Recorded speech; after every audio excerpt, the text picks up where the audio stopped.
sinasadya na masaktan kita. Di ko sinasadya na magkahiwalay tayo. Di ko sinasadya na masaktan kita. Di ko sinasadya na maghiwalay tayo. Di ko sinasadya na masaktan kita. Di ko sinasadya na maghiwalay tayo. Mga araw na nagdaan na hindi ka na ngayong kapiling. Parang hindi ko kakayahanin. Dahil hanggang ngayon kahit meron akong iba, ikaw pa rin laman ang aking puso at damdamin. Balikan natin ang ating nakaraan, yung mga araw na tayo ang nakalaan sa isa't isa, pero biglang nag-iba sa pangyayari na di ko ginusto at di ko sinasadya. Nang makita ko muli ang dati kong pag-ibig, sa'kin bigla na lamang lumapit at nagtanong ka kung bakit ko ba nagawa ang mga bagay na ito sa'yo. Bigla ka nalang umalis na nagagalit. Bakit di mo pinakinggan ang paliwanag ko? Wala akong kasalanan sa nakita mo.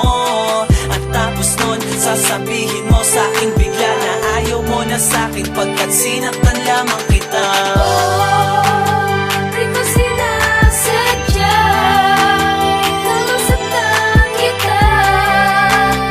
Di ko sinasadya na maghiwalay tayo. Di ko sinasadya na masaktan kita. Di ko sinasadya na maghiwalay tayo. Ako ay aminado na ako'y nagkamali. Nasaktan ko ang babae na sa'kin nagpangiti. Hindi ko yung sinasadya, mahal sana ay patawadin.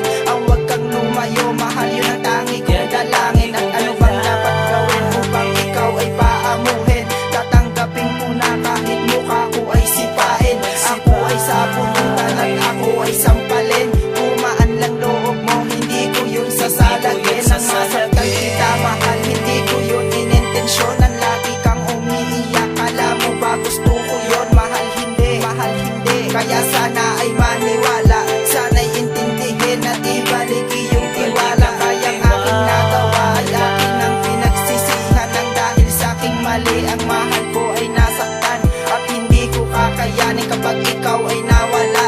Nasaktan nga kita, mahal, pero di ko yung sinasadya. Di ko sinasadya na masaktan kita. Di ko sinasadya na maghiwalay tayo. Di ko sinasadya na masaktan kita. Di ko sinasadya na maghiwalay tayo. Pasensya ka na nga, mahal, kung ikaw ay aking nasaktan. Di ko naman sinasadya, marami lamang dahilan. Takot lang kasi akong masaktan ang puso ko. Kaya please, itigil na muna to. Hayaan mo muna akong makapag-isip ngayon ng mabuti. Pagkat sa relasyon natin ngayon, hindi na komportable, hindi sa maarte. Pagkat gusto lang hanapin aking sarili, pero pangako, pag-ibig ko sa'yo mananatili. Sarili ko, di ko na nga maintindihan. Di alam ano ba ang mga dahilan ng pagbabago. Bakit pilit na nagpapakaloko itong puso ko? Lagi na lang nagsusumamo. At pasensya nga pala sa mga nagawa sa'yo. Itong utak kong iba lang ang takbo. Ayoko lang naman kasing masaktan. Pero ikaw lang naging laman nito, alam mo yan. Ganda ko pa, tayo pa dalawa. Di ko naisip na magkakahiwalayan pa. Sa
manhin patawad sa mga nagawa ko sa di ko naman talaga sinasadya ang subalit, napagod, nagalit, bumagot sa mga pagkakataon dapat nila sabihin na hanggang ngayon ay mahal pa rin kita. Lagi mo sana tatandaan sa mga bagay pagkakataon na di ka tulad ng iba. Lagi mo sana maalala na hanggang ngayon ay mahal pa rin kita. Kahit na ganun pa man ang inabot ko sa'yo, mahal na mahal pa rin kita sa napaniwalaan mo. Ikaw ang babaeng nagpatibok, sumubok, humubok sa mga pagkukulong na di ka naman talaga sinasadya ang bakit ang pasensya na ilang beses ko bang uulitin na nagkamali ako. Oo, ako'y alipin mo sa pag-ibig na tinataglay, pag-ibig kong walang sablay, di ko nga sinasadya. Oh